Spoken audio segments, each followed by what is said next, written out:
Ce sont des gens que nous avons, ces trois jeunes gens, nous les avons arrêtés hier pendant que nos unités étaient en patrouille, hier très tard dans la soirée. La spécificité de le présenter aujourd'hui à la presse, c'est le fait que, comme vous l'avez constaté, ils sont en tenue militaire, plus précisément la tenue de la garde républicaine. Et vous êtes sans oublier que ces derniers temps, ici chez nous, à Goma, tous les crimes qui se commettent, on a tendance, n'est-ce pas, à attribuer cela aux forces armées de la République démocratique du Congo et plus particulièrement à la garde républicaine. Et c'est ici le lieu de vous dire que il y a toute une campagne contre les unités des forces armées de la République démocratique du Congo.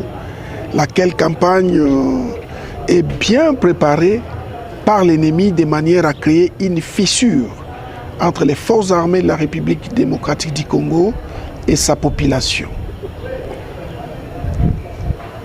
Aujourd'hui, nous vous présentons ces messieurs qui est en tenue de la garde républicaine, mais qui n'est pas du tout militaire. Qu'est-ce que nous voulons demander à la population?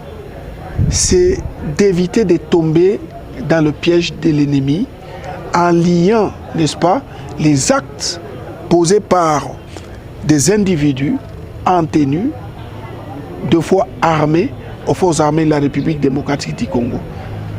Les cas les plus probants, c'est celui-ci. Il est en tenue militaire, plus précisément la tenue de la garde républicaine, comme je viens de vous le dire, mais il n'est pas militaire. Et nous appelons aussi notre population à dénoncer, n'est-ce pas, ou à interpeller les forces de défense et de sécurité lorsque ils voient un militaire, n'est-ce pas, qui actuellement, pendant que nous sommes dans les opérations, habite la cité et fait du mal à la population. La population doit interpeller ses forces de défense et de sécurité et surtout, pour ne pas tomber dans les pieds de l'ennemi, ne pas lier les actes posés par de tels citoyens aux forces armées de la République démocratique du Congo. Déjà et armes, le fait qu'un civil détient et l'arme et tout ce qu'il convient d'appeler ici effet militaire, c'est déjà une très grande infraction.